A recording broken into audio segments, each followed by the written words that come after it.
కృష్ణా జిల్లా పామరు నియోజకవర్గంలో రెండుసార్లు విజయకేతనం ఎగరేసిన వైసీపీ మూడోసారి కూడా భారీ మెజారిటీతో హ్యాట్రిక్ కొట్టేందుకు సిద్ధంగా ఉందని వైసీపీ ఎమ్మెల్యే అభ్యర్థి కైల అనిల్ కుమార్ ధీమా వ్యక్తం చేశారు. ప్రజాగళంలో చంద్రబాబు చేసిన విమర్శలపై మండిపడుతున్న కైల అనిల్ కుమార్తో మా ప్రతినిధి ఫేస్ టు ఫేస్.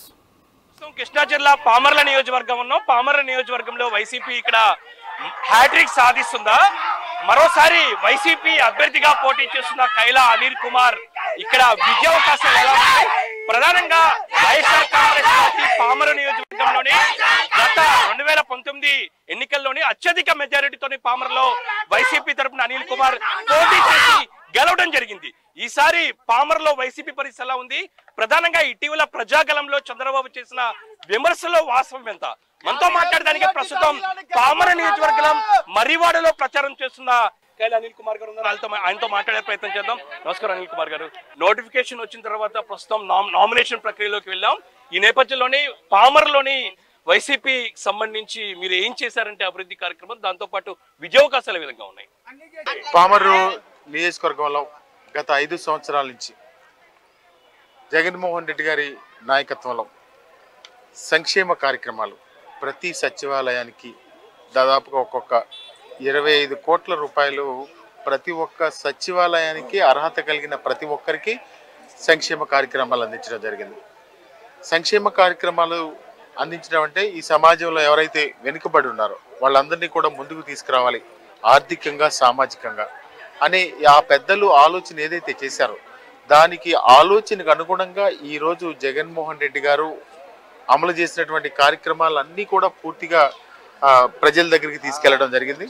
అదేవిధంగా సంక్షేమ కార్యక్రమాలతో పాటు ప్రతి గడపకు కూడా తిరిగి వాళ్ళకి మౌలిక సదుపాయాలు కల్పించడం కోసం అక్కడ రోడ్స్ కానీ, అదేవిధంగా R&B రోడ్స్ కానీ, PMGSYలో రోడ్స్ కానీ, ఇక్కడి నుంచి మన గుడివాడ వరకు కూడా ఈ రోడ్డు మీరు వెళ్తే కూడా అర్థమవుతుంది.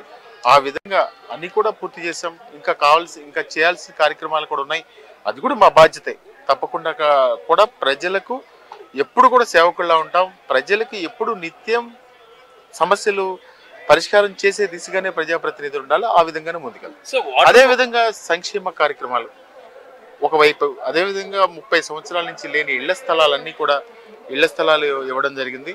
దాదాపుగా 13,000 ఇళ్ల స్థలాలు ఈ పామరు నియోజకవర్గంలో ఇవ్వడం జరిగిందని చెప్పి కూడా మనం చేస్తాను. ఇళ్ల స్థలాలకు సంబంధించి వచ్చినట్టయితే ఇటీవల చంద్రబాబు లాంటి వాళ్ళు కూడా ఒక కీలకంగా ఒక ఘాటైన విమర్శలు మీ మీద ఈ అంశానికి సంబంధించి నేను కూడా వివరణ ఇచ్చాను. దానికి వివరణ ఇచ్చాను. చంద్రబాబు నాయుడు గారు దిగజారుడు విధానానికి అదొకటే నిదర్శనం. గంజాయి మొక్క అంటూ కూడా ఒక గంజాయి మొక్క, ఇంకా చంద్రబాబే ఈ రాష్ట్రానికి ఒక పెద్ద గంజాయి మొక్క. దాని గురించి నాకు కామెంట్ చేయాల్సిన అవసరం లేదు. నేను పామరు నియోజకవర్గంలో సిద్ధంగా ఉన్నాను. చంద్రబాబు మాట్లాడాడో లేకపోతే ఇంకొకరు మాట్లాడారో దాని గురించి అసలు నాకు అప్రస్తుతం. నేను ప్రజలకి, ఎవరైతే నా ప్రజలు ఉన్నారో వాళ్ళకి నేను సమాధానం చెప్పి ముందుకెళ్తాం. అంతే తప్ప ఆ విమర్శలు నేను పట్టించుకోవాల్సిన అవసరం లేదు. మృదు స్వభావిగా ఉన్న అనిల్ మీద ఈ విధంగా విమర్శలు చేసి ఒక రెచ్చగొట్టే ధోరణిలోనే తెలుగుదేశం పార్టీ వ్యవహరిస్తుంది. ఆయన రెచ్చగొడితే నేనేం రెచ్చిపోను కదా. నేను రెచ్చగొడితే రెచ్చిపోవాల్సిన అవసరం లేదు.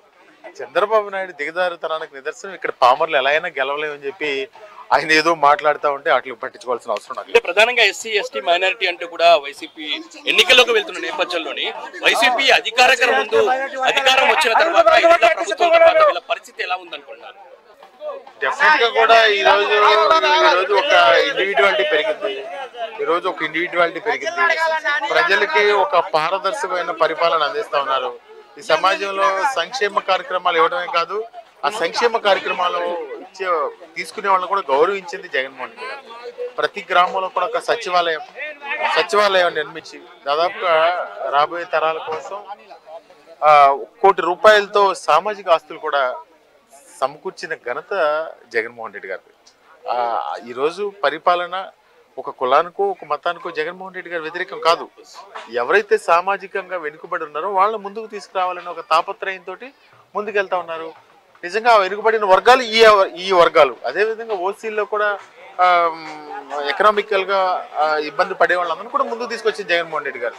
ముఖ్యంగా రైతులు, కౌలు రైతులు, ఎప్పుడు రైతులు రైతు భరోసా కేంద్రాలు నిర్మించి కులాలు అది ఆపాదించడం అది కరెక్ట్ కాదు. ఎవరైతే ఈ సమాజంలో వెనుకబడి ఉన్నారో వాళ్ళందరినీ కూడా ముందుకు తీసుకొచ్చే కార్యక్రమం చేస్తారో, ముఖ్యంగా ఎస్సీ, ఎస్టీ, బీసీ, మైనారిటీ వర్గాలను ముందుకు తీసుకొస్తాను. అంటే తెలుగుదేశం వ్యవస్థాపకుడు ఎన్టీఆర్ జన్మించిన స్వస్థలమైన పామర నియోజకవర్గంలోని గత 2 సార్లు వైసీపీ గెలిచింది. ఈసారి కూడా గెలవబోతుందా? ఎందుకు పామర నియోజకవర్గానికి సంబంధించిన ఓటర్లు వైసీపీకి ఎందుకు పట్టం కడతారు? డెఫినెట్ గా కూడా ఈ నియోజకవర్గంలో తెలుగుదేశం పార్టీకి స్థానం లేదు. ఇది వైఎస్ఆర్ కాంగ్రెస్ పార్టీ పంచుకోట. మళ్ళా కూడా అత్యధిక మెజారిటీతో ఈ నియోజకవర్గం నుంచి అసెంబ్లీకి వెళ్ళిపోతాం. ఇది పరిస్థితి. ఖచ్చితంగా పామర నియోజకవర్గంలోనే మరోసారి వైఎస్ఆర్ కాంగ్రెస్ పార్టీ హ్యాట్రిక్ సాధిస్తుంది. ఖచ్చితంగా తాను గతంలో కంటే ఒక్క ఓటు కూడా తగ్గకుండా ఈసారి అత్యధిక మెజారిటీతోని గెలుస్తాను అనేది మాత్రం కైలా అనిల్ కుమార్ చెబుతున్నారు. ప్రధానంగా వైసీపీ చేస్తున్న సంక్షేమ పథకాలతో ప్రజల నుంచి పెద్ద ఎత్తున ఆదరణ వస్తుంది అనేది మాత్రం ప్రధానంగా వైసీపీ అభ్యర్థిగా ప్రస్తుతం పోటీ చేస్తున్న అనిల్ చెబుతున్న పరిస్థితి కనబడుతుంది.